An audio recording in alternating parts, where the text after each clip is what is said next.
There we are. There you go. Look at that. You get to see this mug for a little bit. Sorry about that in advance, man. Oh, you're all good. So I'm assuming you're tech. Yeah. All right, did I say that right? Yeah. Yep. Okay, cool. And you guys are in Missouri?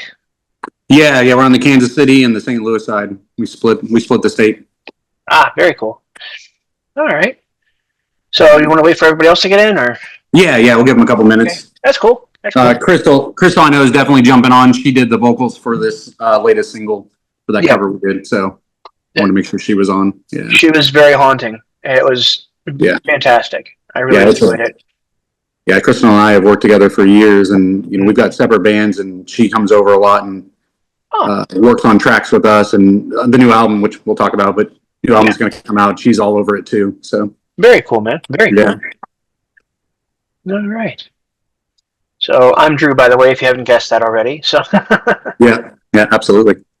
All right. Yeah, and our Drew was going to jump on, but something came up. Otherwise, we had two Drews. There you go. Would we cancel each other out, or would it be just Drew? It would be Drew Mageddon. There you go. I like that. That was cool. I like that. We have a million fun names for Drew. When we're out on the road, we make up 1.5 million different names and try to tie it into whatever we're doing. So there's something about the name Drew is just so easy to rhyme with everything else or adapt to it. So I always tell people you can call me anything but Andy and late for lunch. Those two infuriate me. So that's funny. That's the same with him. He doesn't want you to call him Andy. Yeah. I don't like it, man. For years, everybody called me Andy, and finally one day I was like, no more. We're done. We're done. That's funny. I'll have to tell him that because he hates that. So what band is I'm sorry, I forgot her name already. You said Krystal. Krystal. Yeah, she also is in Estes Method. Oh, okay. Yeah, they actually have a single coming out, I think, on the 22nd of this month. They also doing stuff. So yeah, we're keeping her busy on both sides of the bands. So. Busy is good. Busy is good. Absolutely. Yeah. Boredom seems to get people in trouble. Trust me, I'm very much aware of that. Yeah, for sure. Everyone should be jumping on here in just a minute. All right. Yeah, where are you at right now? I'm in Cleveland. I'm nice. South of Cleveland. I'm about an hour south of Cleveland. Okay, cool. So honestly, for what I do, I'm actually in a very, very, very good spot for what I do. Mm-hmm. Cleveland is an hour from me. Youngstown's an hour from me. Columbus is 2 hours from me, and Pittsburgh is 2 hours from me. So nice. I'm in literally pretty good radius of getting some pretty awesome shows, if I may brag for a second. Yeah, no. That was one of the things we liked about Kansas City is that, there was quite a number of cities, even college towns within a couple hours. Yeah. And then, when some of us moved out here to St. Louis area, we got Memphis and stuff like that. That's not too far now. Mm-hmm. And even getting over there through, like Indianapolis, Fort Wayne and stuff like that over there, and then getting to Ohio, it's not too far anymore. Mm-hmm. So. Well, if you're coming to Cleveland or Columbus or Pittsburgh, and please keep me in mind, dude. I'd love to be able to see you guys in person and photograph you. Yeah. We're again, I know we're getting into the interview here without other people, but no, it's fine. We can definitely. Editing is always fun. So absolutely. We can always repeat as well. So it's a non-issue, man. Okay, cool. Yeah, we hit a quite a bit of dates in 2019, 2020, right at the beginning of that. Where we were playing Ohio. I think we did 3 or 4 cities there, Toledo and stuff like that. Mm-hmm. And then we were up through, I think it was like Michigan and Indiana, a few other cities like that out there, states and things, down in Florida. And one of the things we want to do is now that we're about to release a new album is go back out on the road and get back out to those cities that we had played previously, get that momentum going again. And, absolutely. It's funny because we released an album about 2 years ago, which was kind of our COVID baby album, and it was kind of it was a fun album, but it was like over years, and so it kind of had a different feel here and there based on the tracks. But this one's got all new tracks. It's all come out from a different place. Different band members are a little bit more featured in areas. Krystal, for instance, is going to be a lot more on this one than things she's done in the past. And so it has a little bit different vibe. It's a little more aggressive, a little angrier too. So, but it's kind of funny because with the single that's coming out, what we wanted to do was kind of drop in super soft, very dramatic kind of thing, and then let this new album come out and just hit really hard comparatively to it. So, and we didn't want to necessarily drop another single that's coming from the album since we did 2 singles, Time Bomb and As Good As, and they're going to be on that album. So we don't want to just give away everything on it. And those are the lightest tracks probably on the album other than some instrumental stuff. And so it's pretty aggressive otherwise. So it was a lot of fun. And Krystal has been working on doing some really aggressive screaming growly vocals and with her other group and with this one. So it's getting a cool blend where sometimes I'm not too aggressive and she is. So it's kind of cool hopping back and forth. So I'll ask this again, and hopefully we can circle back to this when everybody joins in and everything. But something I cannot carry a note in a bucket, dude. I just can't. You don't want to hear me saying, trust me, okay? Yeah. But when I hear like vocalists, especially, obviously vocalists, when you guys start doing those guttural growls and stuff, like, how do you train for that, man? I mean, I literally don't understand how you do it. So, when I started doing vocals back, I think I was like 12 years old or something like that, and I decided I was gonna just do all the music. My brother, he actually he did music. He's about 4 years older than me, and he inspired me to like really start getting into it when I was younger. And we went into that kind of industrial sound, the very electronic. Like I didn't have guitars for years. It was all keyboards, all synths, things like that. And it took time before we got into where we're at now. But I would just sit in my room and I would just scream my guts out to anything and everything that was aggressive. And I would blow my voice out and I'd blow my voice out again and over and over and over. And then I started finding what allowed me to kind of warm up and allowed me to get more aggressive over time where I didn't blow my vocals out. And warm-up's really important. It's huge on that side, so you don't just rip your vocals out immediately after one line. But it really is. It comes from your gut. That's the most important thing. Is all that power comes from your diaphragm pushing all that air through, which gives you that aggressive sound. And if you're trying to go for like me, I'm more of a full kind of scream rather than like a throaty kind of growl, where Krystal's got a little more of that throaty growl to it on it. So it's coming from a different area too, but I definitely had to dig in with my vocal cords and get those kind of acclimated to that. But I've been doing it for so many years. It's like second nature for me on that side of it. Awesome. But I definitely don't want to ruin my voice outside of that. So you baby it after that. I make the joke that some people that see me on the road or something, they think I'm having road rage. It's no, I'm just singing along some music. That's all. Yep. Yeah, that's exactly what I do too. Looks like Krystal joined us. Is her camera working or is her audio working? Hey, Krystal, how's it going? Good. Hi. Good. I'm so sorry I'm late. My apologies. Looks like you're on twice. There she is. Oh, there we go. There All right. Yeah. There was a Krystal and a Krystal Marie showing up. Yeah. Funny. Nice. I don't know. Yeah. My bad. But hello. How's it going? So, all right. So, we have anybody else coming in, or I think that's it. Yeah. Oh, okay, cool. All the other guys dropped out. Yeah. Okay, cool. All right. So, but Krystal, just kind of give you a heads up. I was talking to Tack here, and I told him with my interviews, I give a kind of a disclaimer before we get into the nuts and bolts of things. One, I give people the option if you guys have a timeline, it's like we can do Q&A and just let you go about your business. If you're more okay with a more relaxed kind of conversational thing, I have a tendency to talk a lot, so I'm sorry for that in advance. The other disclaimer is because I like to see how people react. I love reaction. I do not talk about religion or politics unless you guys bring it up. And because of the current environment and how passionate people are about those things, I try to avoid them. Sure. But the other thing is, randomly, I'll give you a heads up. Randomly, I will work in a question that is completely off the wall, bonkers, just to see how you guys think on your feet, because I've gotten some very mixed reaction to some of the things. Like, for instance, how many raccoons can you befriend before it gets dangerous? It's just to see how you think, man. Just for fun. It's not. It's just I love to make people laugh and stuff. So there's that. So awesome. And yeah, this single. When Evan emailed me about your guys' single, I was like, oh, I loved Downward Spiral back in the day. Loved it. And so I was like, I got to hear this. And I've been studying the song over and over to the point of nausea, actually. I've been listening to it so many times, just trying to dissect it. It's and Krystal, your voice is very hauntingly beautiful in this song, in this single. It's just, you guys just really, really did it justice.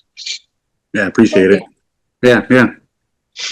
That was one of the big things that we wanted to make sure was that we've only done a couple of covers in the band.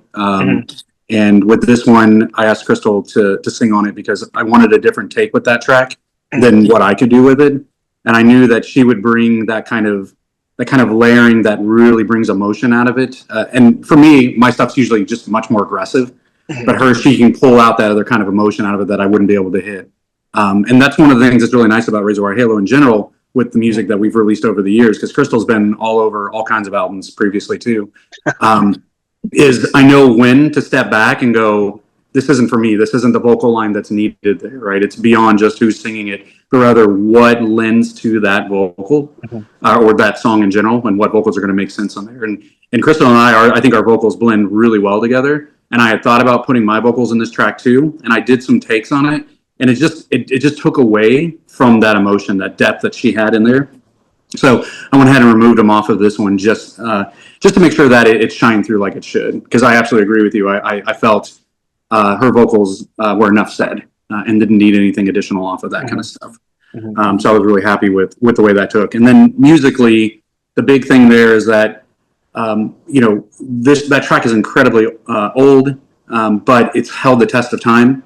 And for me as a child, listening to that track, a teenager growing up, and going, this means a lot to me. Not taking it, and I would say, not going to say abusing it, but stripping out what it was actually meant to be. I didn't want to do that. But we also didn't want to do just straight covers, right? Because you might as well listen to the original song if you're going to do just a straight up cover. So, blending new stuff with it, blending our tone, our style, bringing Krystal's vocals into it, so we had female instead of male vocals on it. I think really lent to its uniqueness and making it our own rather than just going, here's another cover out there for you. Yeah.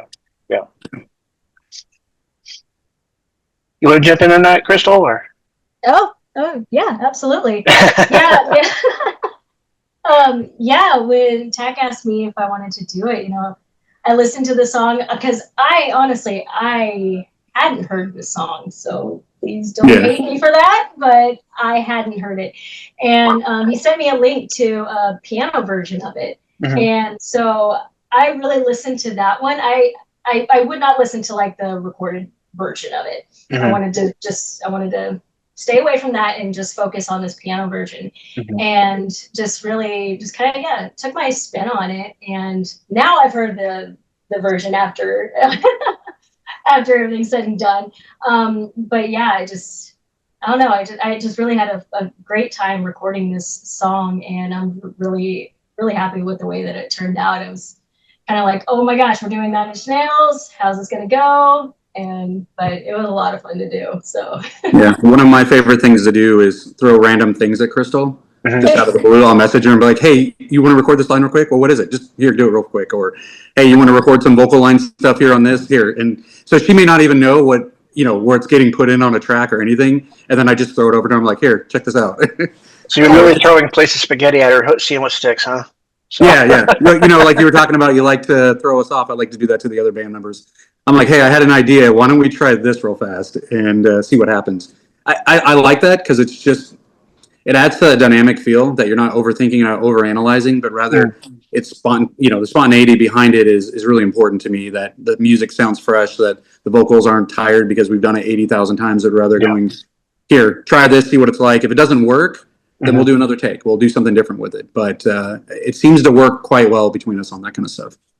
Yeah, it was I'm sorry, Krystal, go ahead. I didn't mean to interrupt you. No, just saying, yeah, it's a lot of fun. And just, like he said, it'll just be like, hey, you want to try this? I'm like, all right, I'll try that tonight. Let's see how it goes. And we've been working like that for years, and it's just yeah, it's just, I never know what's going to happen, and it's totally cool. It's fun. Yeah, So. it's fine. Everything's fine. It's all fine. Everything is fine. I'm not. The dumpster's not on fire. It's all good. It's on fire. It's fine. It's fine. So for new people, for people new to Razorwire Halo for the first time, who you are and what the story has behind everything behind the band, what do you hope new listeners find with you guys? Are they looking for a feeling? Are they looking for the sound, or just the whole package? What do you hope for that grabs them first? So for me, one of the things that we really pride ourselves on is our music tells a story. Our albums tell stories, and that people find time to sit down and listen from beginning to end on these albums that we release. Because they are designed that way. Although we try to make the track stand alone, so you can listen to it and enjoy that track anytime. But listening from beginning to end takes you on that journey, right? Even our live shows, we try to do the same thing, right? We want to make sure that usually it's kind of funny on our albums. A lot of times we start out real soft, but live we usually hit real fast. So our album versus live setup is usually backwards from each other. But it's usually we have a little less time for you on stage, and so we hit those heavy hitter ones and the ones that bounce a little bit more. But in the album, we let it breathe, right? We have lots of instrumentals. We're coming out with my vocals, Krystal singing on tracks. We're blending between both of them, and so we're giving you that journey. And we don't necessarily want the storyline of the album to be set in stone that you're going, I know exactly what they wanted out of this, but rather let you have that journey. Just like when I was a teenager listening to all these different bands that had these full albums, it was a journey, right? And so that's what I want people to get out of it is to just enjoy it when they can. Jump in the car, listen to it while they're driving. They're relaxing at home, whatever it may be, and then find those tracks that really resonate with them, and then they can continue to listen to those. Or if it's the whole album, then great. But it is definitely something we want to be a journey for you. So at least from my side. That's awesome, man. So every band has a moment where it stops being an idea, becomes more of a mission. When did that happen for you, or you and your brother? Like you're saying. Yeah. So there was an album called Bombshell that we did. And I think that was 2011, 2012, somewhere in there. And that is when Razorwire Halo truly became the band it is. So we had some albums before then. And those albums, you really can't find anywhere anymore. We didn't end up putting them on streaming or anything like that. And actually, I don't think Bombshell is. Oddly enough, we talked about putting them on there, but all the ones after that are on there. But Bombshell was like kind of the rebirth of the band, of where we said, okay, are we trying to do something with this? What are we trying to do? Where are we trying to be with this? And for us, it was not trying to be famous. It was more getting our stories out, finding that way to release energy, release stress, but in a way that was formalized for other people, where we felt like we could present that to people in a way that made sense. At that same time, that is when we started building out our live show that we do now, which incorporates some 3D projection and layered screens and things like that. And so, although we play much smaller venues than, say, giant arenas, anywhere from a 50-person club to 500 to 1,000-person club, a lot of times we bring an entire show with us, where it takes you out of the venue and takes you into what we're trying to tell you. So this ties back into that story that we were talking about, where whatever we're doing in that kind of era of our shows, whether it's a hologram talking to you in between it, a lot of times we have the track listings that pop up and they have different languages on it, so you're almost in a sci-fi kind of environment. You'll find a lot of things online with us like that. We're trying to encapsulate you into that. And then we love the absence of light on stage, because I want you to focus on certain things during the show. So if Krystal's up there singing and she's doing a solo part where it's breaking down real quiet, we'll duck all the other lights out, and we'll have that projection just hitting her and moving with her and doing the stuff that it does. And then when it's time for everything else to kind of pop in, then we bring you back into that with everybody else. So a lot of us, myself, Drew, Kyle, Krystal's a graphic designer. She does a lot of our photography stuff. So we're all nerd people, right? So we're nerdy as hell. We love technology. We build everything ourselves. We build websites. We build software stuff. All the projection stuff we did on our own, and it's because we loved it and we wanted to bring something kind of more than just a band playing in the background. On that. And so that's what we try to get to, not only with the albums and that rebirth in 2011, 2012, wherever it was, maybe 2010, I can't remember, somewhere in there, it was somewhere in that range, right? And saying, okay, this is something that we want to bring to people. We really enjoy it.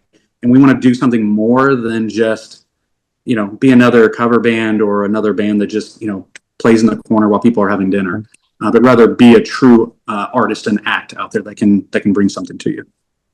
That's as a concert goer, because I spent many years as a concert goer before I started photographing concerts. That was one of my biggest complaints. Yeah. Sound good at a show and entertain me. Because if I just want to listen to your music, I can buy your CD and sit at home, man. I don't have to pay for parking. I don't have to pay $10 for a beer. I can listen to your stuff at home if you're not going to entertain me, man. So absolutely. Yeah, there's a reason. There's a reason why you want to come out and see us, because we're going to entertain you. Right. Exactly. So, for anybody out there, musician wise, they're looking to start playing live or are playing live, the number one thing I would always tell people is that you're a showman when you get up there, whether you realize it or not. And if you don't look like you're enjoying yourself or you're not enjoying yourself, no one's going to enjoy it. Yeah. And, and it's not going to leave an impression on anyone's mind. So, leave everything else behind, embody that character or that entity that you're going to be on stage, turn your demeanor up to a 12 or a 13, right? And go over the top, because that's what people want. Yeah. And that's what I do on stage, is I just let it all out, right? Moving around, jumping around. Krystal and I have done plenty of shows where we're both up there singing tracks and things like that. I have a habit of running into band members and hanging on people and stuff like that. So the guitarists are usually the ones that take the most of the beating on that kind of stuff. So they're usually in a little bit wider stance, prepared at any moment. But it's just about letting it all out, right? And people see that, and they know that if you're enjoying it, that they're going to enjoy that too. I'm sure at that point I'm sure you're getting some feedback and some feels from the crowd as well. You're feeding off of each other and stuff. That's awesome when that happens, man. I'm not gonna lie. Yeah, and what's really funny? I'll have to send you a photo of what the stage looks like when all the lights are up, because it's a black mesh screen in the front, and then there's multiple layers of like white fabric that kind of drapes, and it blocks out like the amps and stuff like that. And so when you walk into a venue, you've seen this set up, but the show hasn't started and the lights haven't dropped yet. You're looking at it and you're like, what is all this weird stuff? What is this garbage, right? And so plenty of venues are like, what are you guys doing? This is weird, right? And we're like, just trust us. We got this. We set up the projector. Like, what are you doing with the projector? This isn't gonna look good.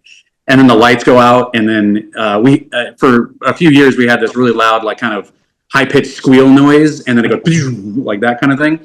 And then a hologram pops up, and I shit you not, it silences everyone when that happens. Everyone's like done. And then when we walk out on stage and that first song hits, phones just immediately, everyone's just stunned by it. And that's what we want. We want everybody just like they're in it, they're sucked in. And the nice thing is that the phones disappear because people get sucked into it and they're just watching. So we have so many videos from shows where it's like the first song, and then like later on like one other random song. But because they get absorbed into it. And although I'd love for people to record more stuff so people can see it, I love the fact that they're engaged at the show and they're focused on that rather than, talking to each other or filming and blocking the view for other people. So it's always great to see that. That is awesome. Especially, I find it funny that some bands, like, anything that Maynard does, he always says no phones until the last song and stuff. Yeah. You guys are letting people do it and you're like, please record us. And they're like, yeah, no. Yeah, no. I'm watching everything that's happening here. I just think it's a great contradiction there. It is. Yeah, I'm never going to tell anyone they can't do something, but I want to wow them. I want them to be sucked in so quickly that everything else is lost. They don't know they're in a venue. They don't know the bars behind them. They just know what's in front of them. And, it's heavy, it's loud, it's got a full, thick, rich sound, but the visuals are right there with it the entire time. And every one of the band members are in it. We're enjoying ourselves. We joke with the crowd. We do a little banter, not a whole lot, because I'm terrible at it. So usually when I'm standing up on stage, I'm like, hey, everybody, hi, So I'd much rather like, thank you, and then go right into the next track. Right. But we do a little bit of back and forth with the crowd too, just, because people are having fun, and we want to make sure that, they know that, again, we're having fun in that, and, that experience too. That's awesome, man. I really like that. I'm excited to see you guys. Hopefully I get a chance to see you sooner than later. Yeah. So what artists or artists or albums have shaped the DNA of what Razorwire Halo is today? Oh, I wish the other band members were here for that question too. Unfortunately they couldn't be here, but so I have a little bit of eclectic side of this. Obviously Nine Inch Nails is a big part. A lot of the '90s industrial, Stabbing Westward, Orgy, Old School Manson, things like that are really big. But interestingly enough, over the years, some bands that I've really started to enjoy is an artist named Kay Flay. She does fantastic material. You'll have to check her out if you don't know her. But it's what actually I've modeled some of our kind of more bouncier tracks now, where we've allowed the bass to kind of take a little bit more lead in the newer stuff. Those kind of things really allow the drums to hit and kind of bounce versus more of a straight rock sound within that. So newer stuff like that, that's a huge part of things that I love. And throughout the years, there's been a few different artists out there that have shaped us a little bit differently than, like, say, the old school industrial acts. Obviously, Perfect Circle, Pussifer, things like that are fantastic options there too for us within all of that.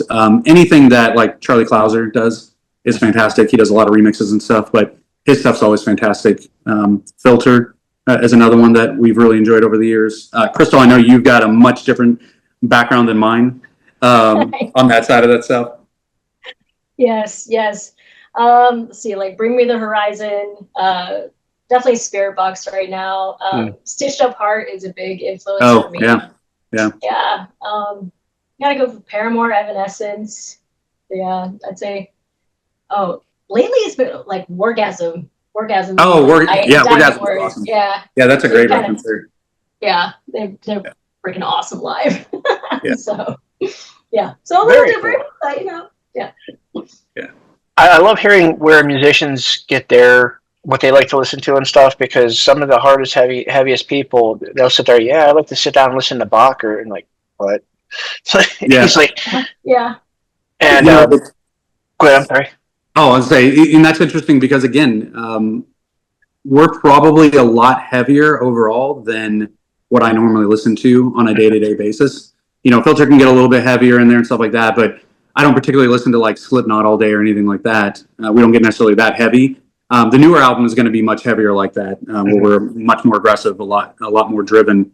But yeah, over the years, I've gone towards more of, kind of a trip hop kind of background. Wargasm is a good one for that electronic heavy vibe to it and stuff like that. But if you listen to like old school Sneaker Pimps and stuff like that, or Portishead, those type of things are right down my wheelhouse that I love to do too. And I've had other acts that I've worked in where we did more of that style.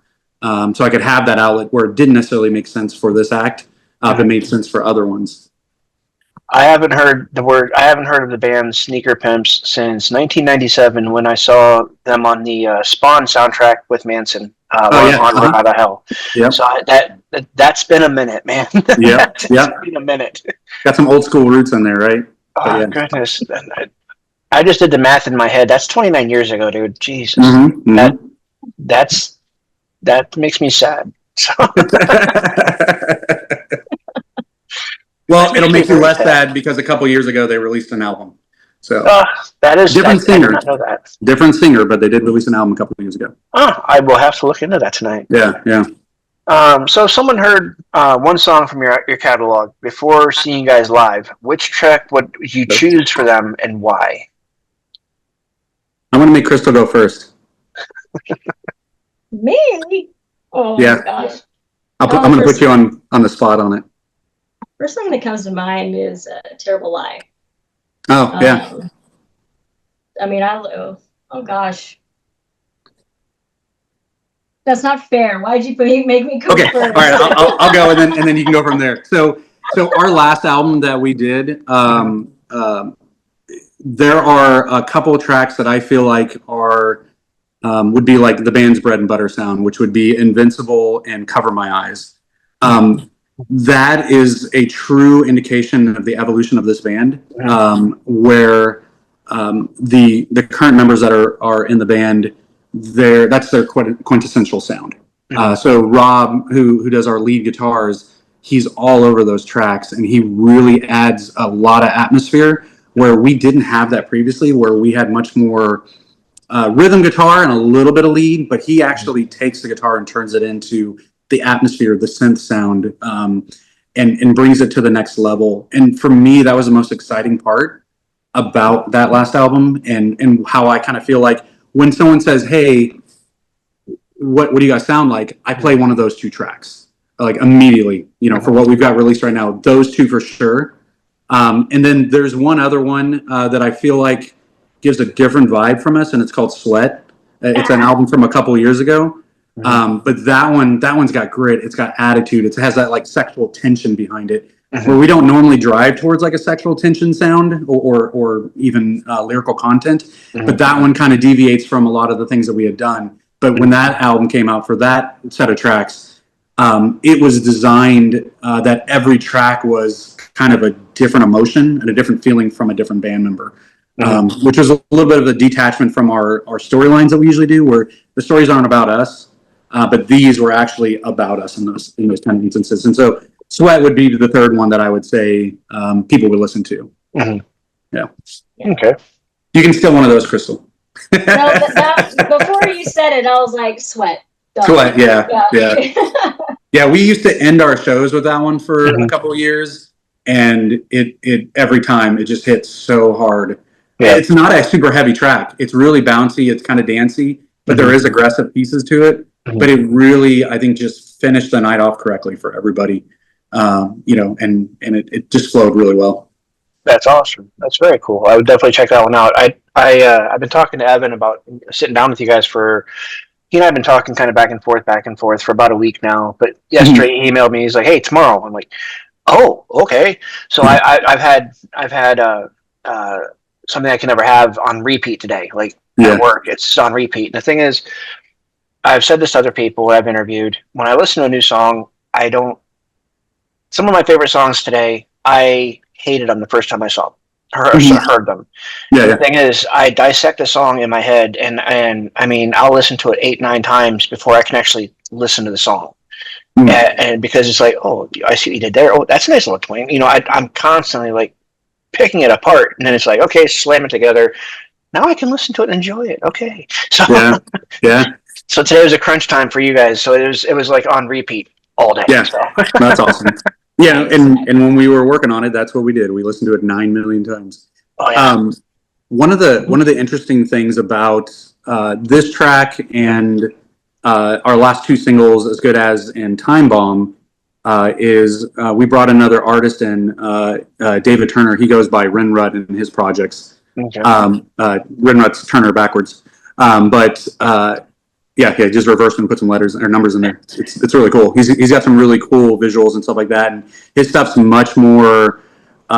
It's much more electronic. It's much more experimental type things. But what's really great about that is with our more rock driven, a little bit electronic in there, obviously, but his very experimental pieces of it, blending in with our pieces has changed us dramatically. Even like listening to the intros and the outros and the breakdowns is where his areas really shine. Because what we'll do is we'll start writing like some drums, some bass, some rhythm guitar, and we'll just chuck that over to him. And we'll say, okay, here's the verse and the chorus. We don't really have a structure yet. Maybe we got a little bit here or there. Write what you want to it. And so he'll write 50 tracks to it, right? He's just got all these layers of pianos and synth drums and all this stuff.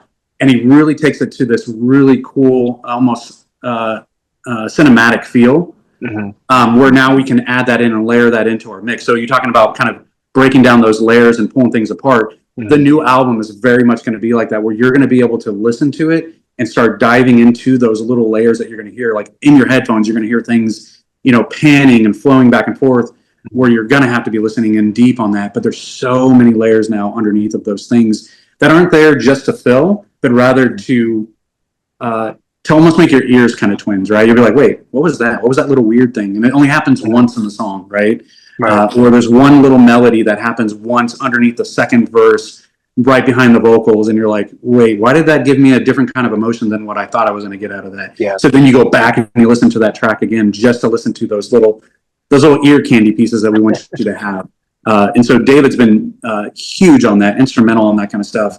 where we started out as it was a mashup of two different bands, and it worked so well. And then we did a couple more tracks, and it worked even better. And we're like, wait, this just makes sense that you just work in this band now, right? Like you're writing so much into these tracks, it just doesn't make sense that you're just, guesting on this. And so I think it was sometime last year we officially announced that he had become a full-time member. He doesn't play live with us. He just writes and helps produce and stuff like that. But huge instrumental person in getting us that kind of cinematic feel when we get these new tracks out.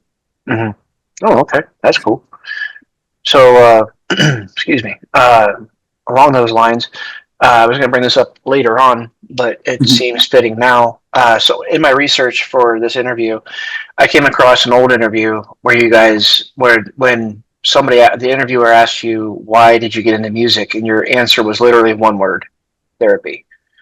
And that really hit me on multiple levels. But I mean, I'm sure it's very therapeutic for you as musicians, but I can honestly say, as a concert goer and doing what I do, I can't thank you guys enough. All of you, everybody I listen to, people I don't listen to anymore, whatever, all of you, you help us. People you'll never see, never know. You help us in so many ways, and I can't even tell you how much it helps get through the day. So, yeah, and that's exactly, and that goes back to what we were talking about with the storylines. I don't want you to know exactly what we wanted you to know. Mm-hmm. We wanted you to take that experience for yourself, right? Because what we're doing for this therapy, this release of tension, right? The stress, all of that is for us, but we're presenting it to you in a way that now you can take it and use it the way you need to get through whatever you need to get through on those type of things, right? Whether they're uplifting vocals or not so uplifting, depending on the tracks, and the time and things like that. We still want to take you on that journey, right? Yeah. And at the end of the day, have that therapeutic sound for you. That's why it's so important to us that you listen all the way through. Yeah. Because that's where you get that true experience rather than just a 3.5, 4 minute song, but rather, 45, 50, 60 minutes of your time to get you through whatever you need to get through. Yeah. And there was an interview I did a long time ago. It was one of my first ones, actually. It was a lead singer of Cultist Black. And I asked him, I was like, what were you thinking when you wrote this song? And he goes by L or Legion, and he said, "I'll never tell you." I was, "Oh, I'm sorry." He said, "No. Who am I to tell you what to think of a song? How do I know you didn't take it completely different than me? And who am I to tell you how to take a song? Mm-hmm. My job as an entertainer is to let you forget about your problems for an hour, hour and a half." And that's what I'm saying is, you guys as musicians, I mean, you guys today, obviously, because I've had you guys on repeat, but just music, I would have an easier time living without oxygen than I would music, honestly. Right. Yep. And I can't make it, I can't sing it, I can't play it, but I can sure as hell listen to it. Yep. So, it's one of my favorite things is knowing that people can go about their day and our music's playing in their life, right? It's their soundtrack of their life. And, whatever it may be, whatever track that you like, whatever styles you like. I mean, we do everything from, soft instrumental piano tracks to heavy aggressive tracks, synthy tracks, male vocals, female vocals, whatever lends to what we need, whatever lends to your soundtrack of life is what we're, the end goal there. And it's also funny, not funny but funny peculiar in my opinion, where, you can be, if you're happy, you listen to the song, it's a happy tune, but when you're sad or when you're really going through something, that's when you understand the song. Mm-hmm. If that makes sense. That's how I feel. Maybe I'm wrong, but no, that's exactly right. Yeah. Again, it's just like people listening to incredibly aggressive, heavy, loud music, and they're enjoying themselves and they're laughing and they're having fun. They're jumping around, and people are going, "Well, that's anger music. Why are you happy?" It's amplifying your emotions, and so you enjoy it. Yeah. I can crash the Slipknot, dude. Do not hesitate. I do not underestimate my ability to crash out on some sound. Nice.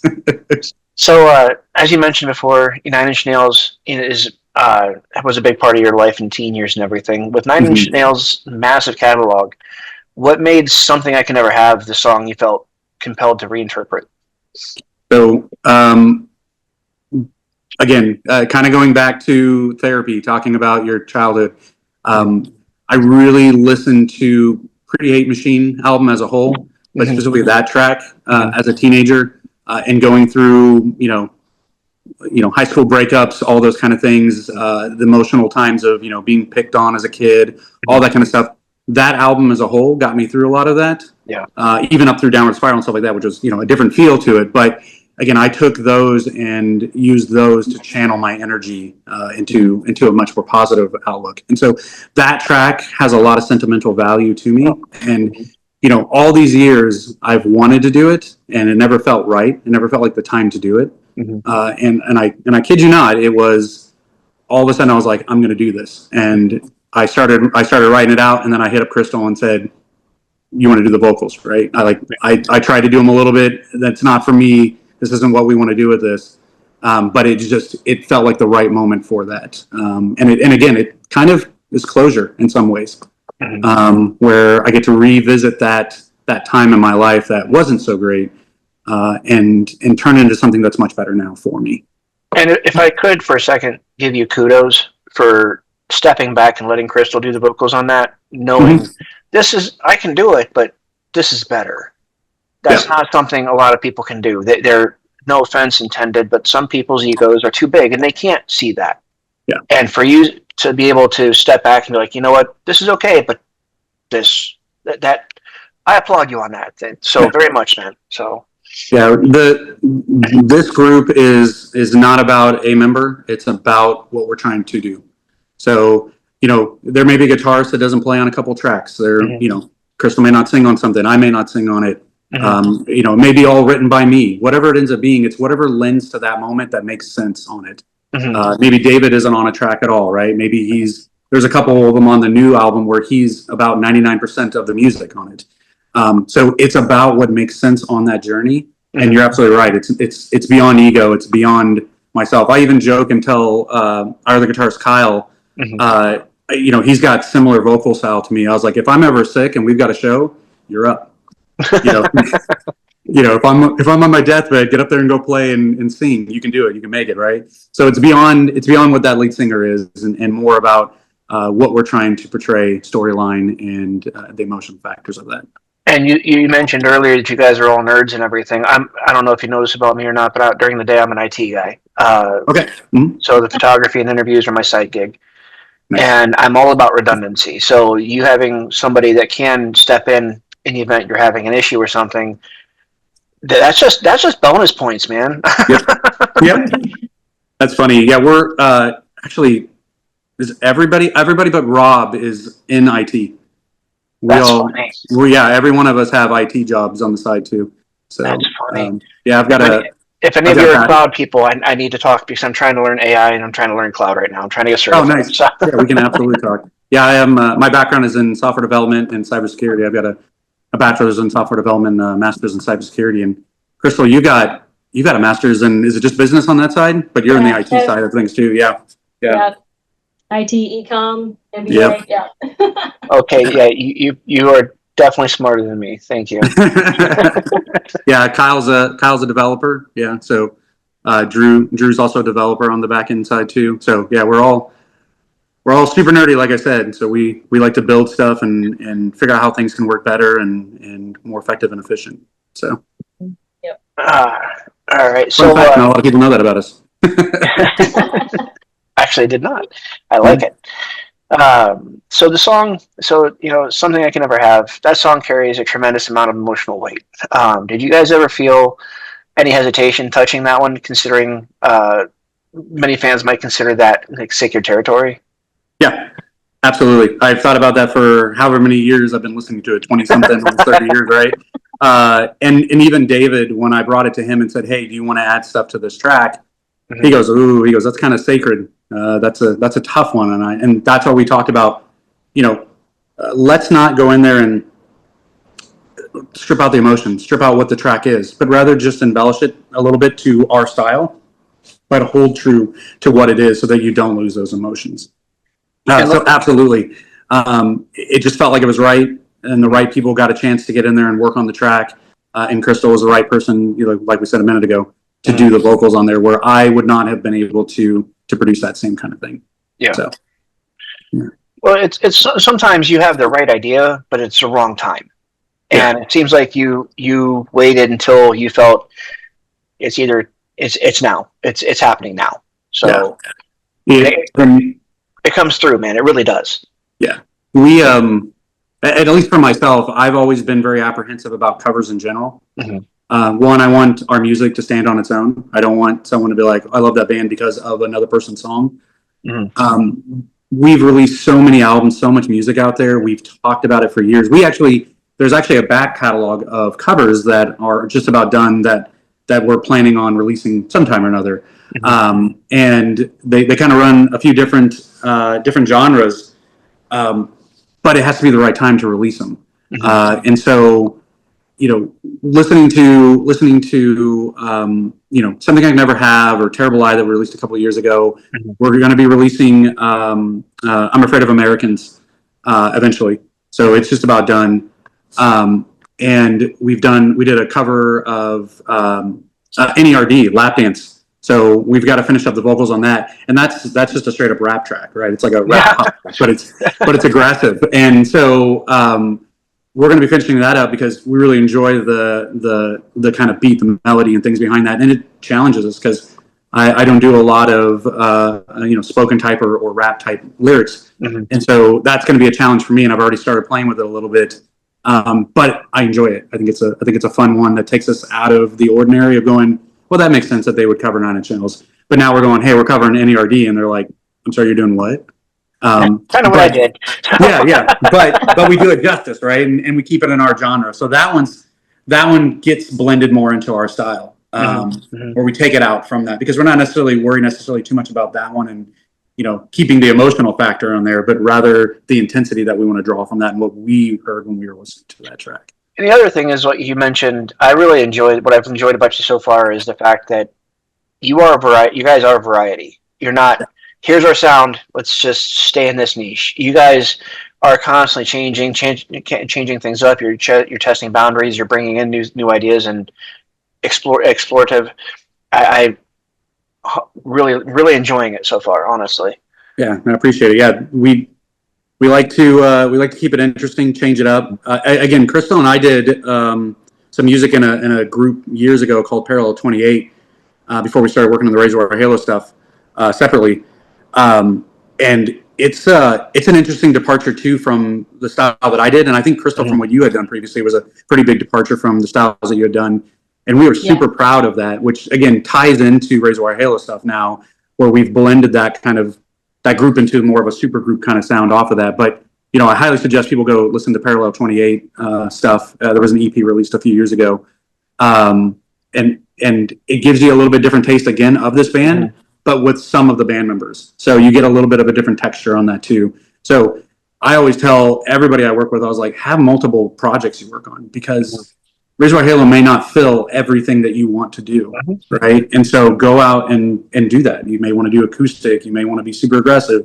You may want to be a pop band. You want to be in a cover band. Whatever these things are for that outlet for you, make sure you get what you need out of it. Because Razorwire Halo is going to do a lot, but it's not going to necessarily, pop out into, the next Sabrina Carpenter track, right? It'll never happen. But if you like that too, I highly suggest you go out there and work with somebody that does that type of stuff, right? Right. So you can get that out of your system and get what you want to say out of that. So I think everybody has multiple bands that they work in right now. Everybody does. Yeah, and I'm thinking about it. Everybody has their own project, and we all come back into this one too. So it gives us a really cool texture, and everybody's band is incredibly different from each other. I'm not trying to score brownie points here, but I really want to say that Parallel 28 sounds very familiar to me. I would put money on the fact that I've heard it or. Oh, good. I mean it.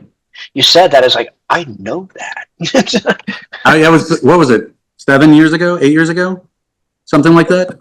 I don't know. I lost track of time. Many years ago. Be longer than that. It could be. Yeah. But it was a 5 or 6 track EP that we came out with on that.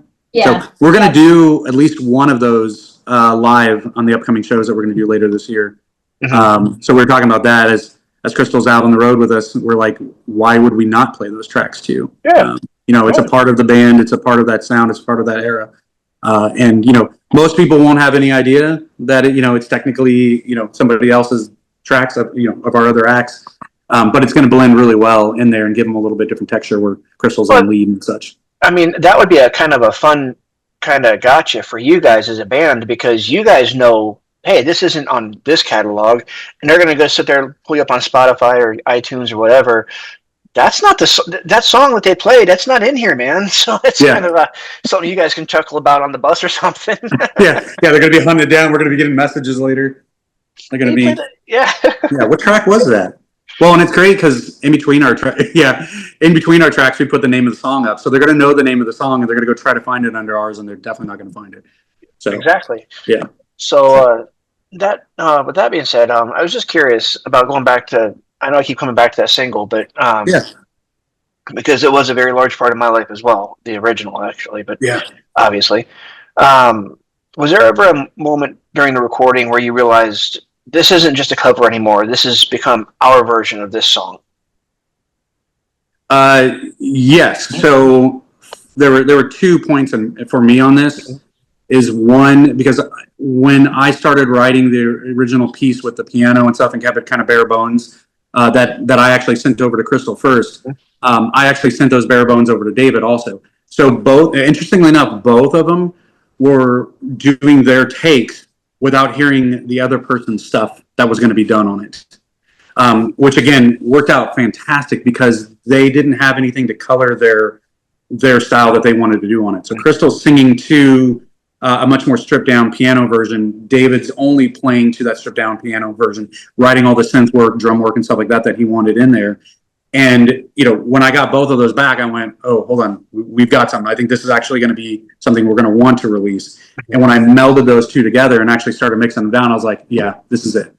This is the take that we want to do on this track, and with these vocals and this synth work, blending out to the original piano line and all of that, made it our own, and again, I feel like did it justice. That we weren't just piggybacking off of a track. Yeah. Right. So did you guys in this process with this cover? Did you guys discover anything about yourselves as musicians while working on this particular song, having so much history and emotion behind it? I'll let Krystal go again first. I talk too much. Oh no,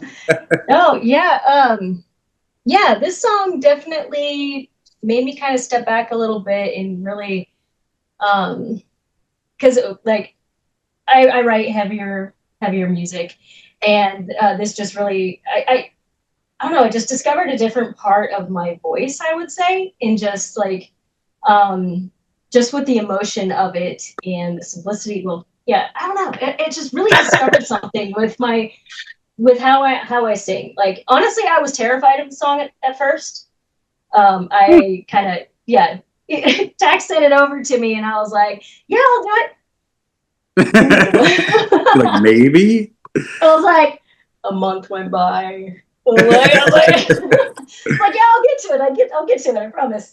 But then I got in the right headspace with it, and just I don't know, just something else came out, and it was a challenge in a way. And honestly, I was like, when I was sending it over to you, I'm like, oh my gosh, I hope this is okay. I hope he likes it, and it became what it is now. And I don't know why my camera is fogging up, but it is. Nice. but yeah, they just discovered something in with my voice, and it was a lot of fun to work on. So. Well, you said it like a month went by or something, and I was like, procrastinators unite tomorrow. Tomorrow we'll get it. You can't rush artistry. You gotta let it breathe, and when it happens, it happens. Let's say, go ahead. I'm sorry. What's funny about it is, like, you had asked me in the fall to do it, and then it was when I had left the country. I was out of the country for 2 months. Mm-hmm. And I was just in a completely different, part of the world. And I don't know, it was then it felt like the right atmosphere, the right time, and it clicked. I was like, oh yes, I understand this. And this is how I want it to sound. This is the emotion. And like, I had so much fun with all the harmonies in it too. Yeah. There's a lot of layers. Yeah. But I was like, I leave the country. No, a minute. Let's do this. Let's do it. I'm in. All right. So you said you were out of the country for 2 months. That brings up a question I have. Now, it's very important to a lot of people. All right. Toilet paper. Do you go with the beard or the mullet? And do you trust the people that go the other direction? Beard, mullet. Don't trust the other direction. Your turn. Wait, which one's beard and which one's mullet? The mullet is when it goes behind the roll, and the beard is when it goes over the roll. Beard. Yep. Over the roll, and don't trust those other people. Yeah. There you go. So I stick with what I said. Yes. Yeah. So I'm like, I'm gonna guess this, but okay, cool. Yeah. Which one's which? Yeah. I want to clarify before I get owned online by people. All right. So, excuse me. Trying to think. I have a bunch of questions, and sadly, I'm realizing some of these kind of just bleed into, or you've already answered them. So, sorry about that. No, you're good. Some songs age with us. Meanings change because we change. What does this song mean to you today that it would have that wouldn't have meant about 10 years ago, 10 or 20 years ago? I think what I talked about earlier, where when I was younger, it was sorrow. Mm-hmm. It was a very hurtful state in my time at that point. Now it's closure, and it's kind of a redemption kind of thing. And part of the other thing is why I've been so apprehensive about doing covers is you want to do it justice. You want to. You don't want someone to listen to and go, why did they murder that song that I love so much? And so when we recreated it, I wanted to make sure it was something that I would love too. And so it truly does. This version is not the emotional state of what the original one was. If I listen to the original and I listen to this one, it's two different emotions. It's two different feelings, two different accomplishments on that kind of stuff. Yeah. Fair enough. I going back to covers, doing a cover justice. I'm not going to lie to you about this. The first time I ever heard Nirvana's Unplugged, "The Man Who Sold the World," I loved that song. And after Bowie died, I obviously bought his greatest hits album, and the man who sold the world comes on. I'm like, he covered Nirvana? Really? Like, no. It's funny how many covers are on that Unplugged session. It's crazy. Yeah. But they did an amazing job on those tracks. Yeah, I had no idea that was his song. Yeah. So, music often becomes a safe place for emotions people struggle to express in conversation. What emotions are easiest for you to write about? Which are still ones that are there any that still scare you? No? Krystal? What scares me is probably I don't write about like love. Mine's more like self-awareness or like pulling yourself out of the dark place and kind of the journey on finding, like a better and stronger version of yourself. Mm-hmm. It's more just that journey is what I really, I don't know, it just depends on, time of my life really. But yeah, love, I don't do that.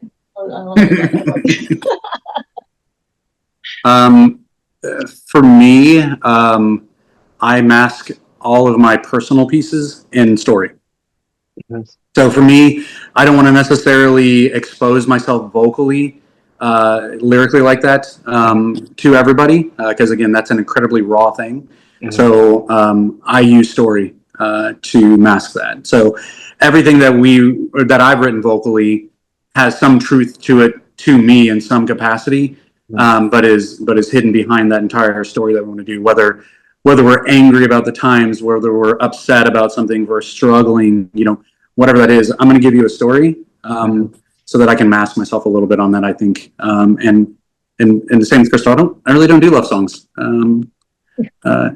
I don't think there's a single like true like, oh, I love you kind of thing. It's more like I loved you and you murdered me kind of thing, right? So on that kind of stuff. But I do. I do use story to mask that, to cover that kind of fear of exposing yourself, and then that lends to where I feel like I excel in, which is telling those stories and using that aggression, using that vocal punch behind it to portray what I'm trying to get to, and then where I can, softer type stuff kind of flows in a little bit, but that's not really my strong suit on that kind of stuff. Understood. Yeah. So let me ask this, and I'm being serious. Is sadness an emotion that society tries too hard to fix rather than understand, in your opinion? Yes. Yeah. So grief, sorrow, all of that is a life thing that just happens. Yeah. And you have to come to terms with it and understand what that emotion is, for sure. And again, music helps you there, right? It helps you through that journey. It helps you discover that. It's your own therapy, right? It's finding the music that touches you in that way. Whether the song truly is about whatever it is you're experiencing, like we talked about earlier, it's what you've interpreted it to be to get you through that point, in my opinion, at least. And speaking of music that has touched you, let's say you could travel through time and see any concert at any point in time, anywhere in the world, in history, but you can't record and you can't tell anybody about it. Who you seeing? I already got my answer. I know what it is. This is open question, man. There's no wrong answer here. Okay. I didn't know if Krystal was going to go first. Okay. It would be Woodstock 94, 9 Inch Nails. Yeah. So. What about you, Krystal? Honestly, actually, this might just seem, I don't know, Queen. To see Freddie Mercury.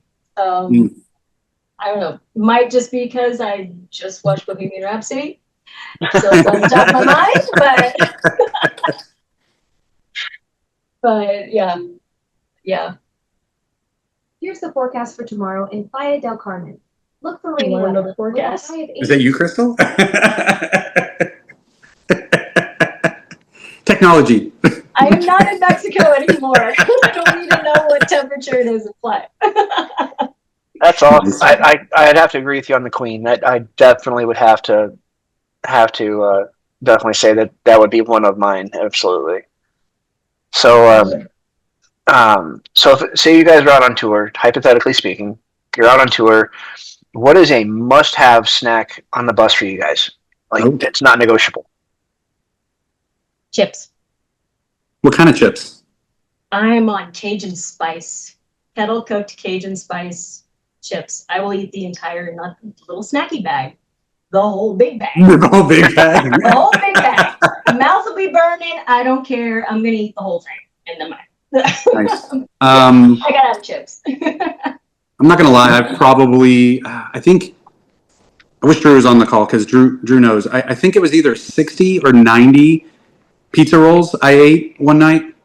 I was not doing well after that, but there was a dare, there was a bet involved. I said I could do it.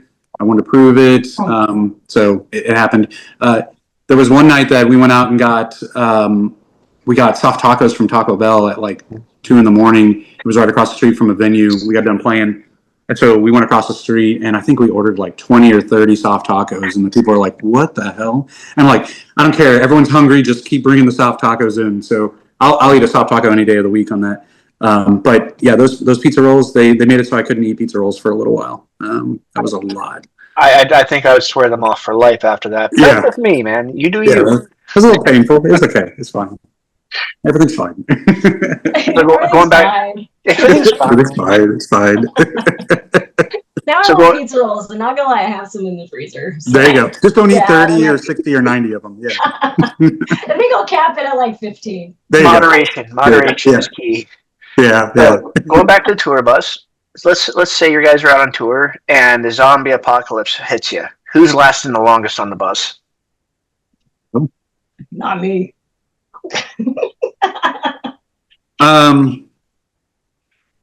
I want to say Drew's going to last the longest. He's too nice, and the zombies won't want to eat him. So he'll be good. He'll be good on that. I didn't know I mean, zombies were mannerly people, but hey, you know, depends on which one it is. They got humanity. It's what is it, Day of the Dead, where they start getting their humanity back, and they no, that's don't Warm Bodies. It's Warm Bodies. Warm Bodies. There you go. Yeah. So I'm kind of a zombie freak, so. there you go. Yeah. So they start feeling it. They're like, oh, this guy's too nice. We can't do it. Kyle would take a lot of people with him, a lot of zombies with him. So he'd probably last pretty long. So. Sorry, I just had to squeak that one in there, man. So I am curious. I ask this one a lot, and because I'm very curious, because everybody's different. Do you guys have any pre or post show rituals or practices that helps you amp up or kind of wind down from a show?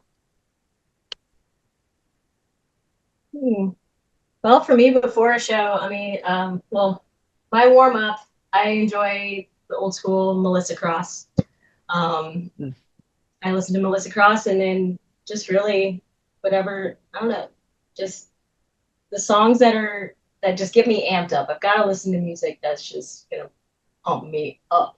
But yeah, no, Melissa Cross is my warm up, and just jumping around, getting warmed up. You know, that's interesting because I just realized that I don't listen to any music before. It's like, I'm internalized. I usually have my in-ears up already in, and I'm not listening to anything. It's just silence. And then again, one of the most important things that I feel like for kicking off a show is I need to step off the stage for a second. So many acts when they get up, you know, if we're having to kind of set up takedown show where we have to throw our stuff up there and then just start playing, I still want to step off for a minute. And with our show, it's designed that way where it goes black for a minute, right, and then everything starts coming up, and then we walk on stage. That gives me my reset. That like gets me into that mode. But yeah, musically, I don't do a whole lot, you know, to prepare for that other than some vocal warm up stuff. But that happens way in advance. Some fun rituals well before the show when we're out on the road. We like to visit dead malls. It's one of our favorite things to do. And anywhere we can get into a city and find a mall that's still up that barely has anything happening, we're there. And for a little while, there was a bunch of they were called they're pizza ranches, and they're just like buffet pizza places with chicken in it, and they're horrible. But we love to go there, and then we eat there, and then we would go run off to the dead malls and try to work that off before we go play shows. There's a bunch of videos out there where Skylar, our bassist, we would push her into like little kids like helicopter rides and little race cars and stuff like that because she's like 5'1", so we can get her into stuff really easy. And there's one out there where we put her in one of those cyclone machines, so her hairs are like flying around. So we like to do that to her too, so she doesn't like to go to those places with us. But those are some fun things we've done in the past where we want to hit all those dead malls out there and see what they look like and stuff. And unfortunately, a bunch of them they've actually torn down, so we don't get to go back to them. But that's been a ton of really good memories for us, where we go out there and we're just, you know, bonding and having fun before we go out and, you know, do our show and stuff. Yeah, when you said dead malls, I do a lot of abandoned exploring or urbex, whatever you want to call it. Yeah. And I was gonna say, if you guys are planning a show in Cleveland, dude, at least have a day off before or after the show. Yeah, I'll use my PTO, man. We'll definitely hit some bandos, man. So yeah, that'd be awesome. I'm down. I'll be more than happy to go do that. We'll just have to find a pizza ranch out there or an equivalent. So Ohio has nothing and a lot of stuff all at the same time. It's kind of weird. Nice. Well, we'll find our new favorite horrible place to eat out there. Oh, I'm sure we can find something, man. Trust me. So, what do you think younger musicians can learn from artists like Trent Reznor and people who built careers on honesty rather than trends? Oh, that was about what I was going to say. It's about honesty. It's about not figuring out how you're going to get your next your next view, but rather writing music that's true to you and what you want to say. Because again, I think I speak for all the band members that I've worked with ever. Any artist out there, we write for ourselves first, and then we write for others. And if you're writing for others and not yourself, then you've just got a day job, and you're taking the fun out of it. The day that music stops being fun for me, I'm not going to do it anymore. And I've always held that, you know, true. If I decide one day that it no longer is what drives me day to day, and what gives me my happy feels out there, I'm done. And that's it. I can honestly say, with as many shows as I've been to, I can tell, I would say that 60 to 70% of the time, who's in it because they love it and who's there because they're trying to get a paycheck. It's like, hey, I'm trying to be the next famous person. It's like, it doesn't work that way, man. I'm sorry about it. Yep. Yeah. Be true to yourself first, and then let it happen. Again, if you don't become famous, that's okay. Yeah. That's all right. As long as you enjoyed your ride during life, that's what's the most important. So. All right. That's this is kind of an off the wall question I ask people, and has there ever been an interview that you were happy or looking forward to talking about something, but that question was never asked? No. No. That's a good question. Oh, man. Looks like I put you on the spot for a second. Yeah, that's a really good question, because that is a good question. I've been asked a lot of really bad questions over the years, that you're just like, I don't know how to answer that or why I should answer that. I think there's been plenty of interviews where I wish they asked more in depth about the music itself, the meaning, like what we're trying to portray, like what we've talked a little bit about tonight, right? Where we talked about the emotional side, the clarity behind things. Sometimes we get those interviews where it's super high level, there's no depth to it, where it's just in and out. Why do you call yourselves that? Why do you, when did you guys meet? How long you been, working on stuff? You're like, that's great, but we want those questions so that people know that stuff. But I think a lot of it has been around more what you're doing here, which is asking a little bit more in depth, asking a little bit more pointed questions for us. So I would probably say that. I would say that over the years we've done interviews, there's been a number of times where I felt like it was a little shallow, I guess, for the storyline, for what we're trying to do. And we're not just another band out there that, like we said, just playing to play, and try to get fans and likes. We're actually trying to convey something. So giving us a platform for us to be able to give people a little bit of an insight of what we do, why we do it, how we're doing it, hopefully makes people like us better, and makes us feel a little more, I think, I don't know if I'm speaking for myself, but more rewarded, right? That what we're trying to do is actually understood in some capacity. And that's what I'm trying to do, because no offense, but like you said, the basics, when did you get together? Where are you from? How long have you been a band? Blah, blah, blah. Where did you get your name? That sounds funny. Razorwire Halo, Yeah. I'm sure I could go back and read through a ton of other interviews and get all these things that you've said 1,000 times. I want to know you. I want to know why you do what you do. And I mean, I would love to be able to talk to you guys after this, but at the same time, if I don't, I just want to have a better understanding for the sound you guys are creating. Yeah. And I want to understand what made you to the point where you felt this has to get done. Yeah. Yeah.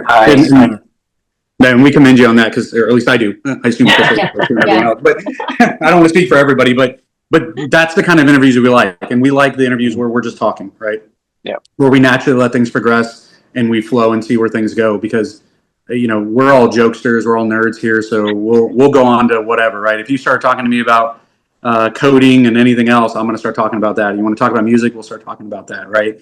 We'll go on and on and on and on with that kind of stuff. And so that just makes it a little more personal, makes us a little more human.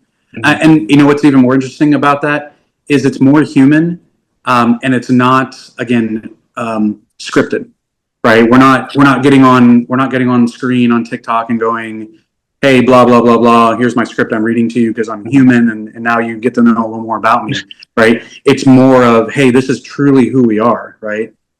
This is who Krystal is, this is who Tack is, this is who the other band members are. You do get to see that cloak behind, that mystery cloak out there, that now you get to see us a little bit differently on that side of it, but you still get that mystery when you see us live, when you see the albums, when you do all that, right?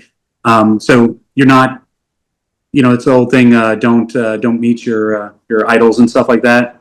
We want you to know about us, but we're not horrible human beings either. But we don't want you to walk away from this interview going, "Those people are ass clowns," right? And I don't ever want to listen to music again. So we want to dance that fine line on that kind of stuff. But hopefully, none of us are. I don't think we are. No. It's been really fun, honestly. It's been we try to be clean, right? Yeah. That's because I'm actually friends with a lot of bands. I've been doing this now since 2017, and I've met a lot of people. I've been very, very fortunate to meet a lot of people, and some of the people I did was like, wow, I regret that interaction, but not very often, thankfully. And the thing is, I've learned is a lot of the musicians told me when I first started doing interviews are like, don't always just ask about the music. Don't do that because it gets annoying. We answer the same question every day, all day. And they mentioned one interview, or one day they were at a show, and they did 4 interviews, and the same, and almost the entire interview, all 4 interviews were almost identical. And I'm not gonna lie to you, I have a Word document hiding behind the Zoom window here because I can't remember all of the questions I came up with over the past couple of days. Yeah. So I am following a script of sorts, but at the same time, I don't want to rely on my memory because it gets a little jumbled sometimes. Yeah. So getting old sucks. I'm just going to say that. So no, you got along as you're going to know you're going to hit those things. But again, you're asking the questions that you're not hearing all the time. So people are going to be more likely to want to listen to this interview or engage more with this interview. And that's what we want too, is that, when we talk to you, when we talk to somebody else, that we have a totally different take from these people so that we can answer questions a little bit differently, give a little more insight, give some sneak, peeks on things that are upcoming that they may hear in one and not the other, right? Like we haven't talked a lot about the other covers we've got in the works. Okay. But those type of things are what's going to come out. And so if people are listening to these type of things, they're going to hear that and they're going to go, oh, wait, what's going on? Hold on. Did they say they're going to be doing what? They're doing NERD? What? That kind of stuff. And so we like to sneak that kind of stuff into those conversations too, where we're not going to divulge it to all the different interviewers. We're going to pick what we're going to decide at that moment, what we're going to kind of let out of the bag, right? Right. And again, that just allows it so that there's better content out there for you, and a little bit nicer. So now, revisiting, you said you're dropping that CD with this new single on there in a couple months. Is that you said? So we're gonna have we'll have a new album in a few months. It's just about done. So this single is going to be standalone, but our previous 2 singles, As Good As and Time Bomb, will be on the new album. And I think we're at 13 tracks is what we finalized. We cut down on that. We actually, over the last couple of years, I think we're around 60 tracks that were in the mix, and they're not all out of the running. They just don't fit this album, and so they're going to be coming out in some future stuff. So they may be coming out in some standalone singles, or they may come out in EPs or LPs later on too. But it is, I know Krystal's worked on a few different ones with us that won't make it on this one, but she's already got vocals recorded on a few of them that will come out in a future album or EP or something like that. Well, if I could, when you're getting ready to drop it, if you guys are up for it, I mean, no obligation, obviously, but if you're getting ready to ramp up for a tour and or when you're getting ready to drop it, if you want to do another interview to help promote it, I'm definitely down. You guys were really fun to chat with, man. Yeah, no, it'd be great. Yeah, we absolutely would love to do that, and we can send you over the tracks early so you can take a listen to all of them and get a good run through from beginning to end to really feel the emotion that's going to be driving through this. I promise I won't leak them. I will not. You can trust me. I promise. Good. Krystal, if I could offer you some I thought, I don't know if you've ever done this or not. My wife, she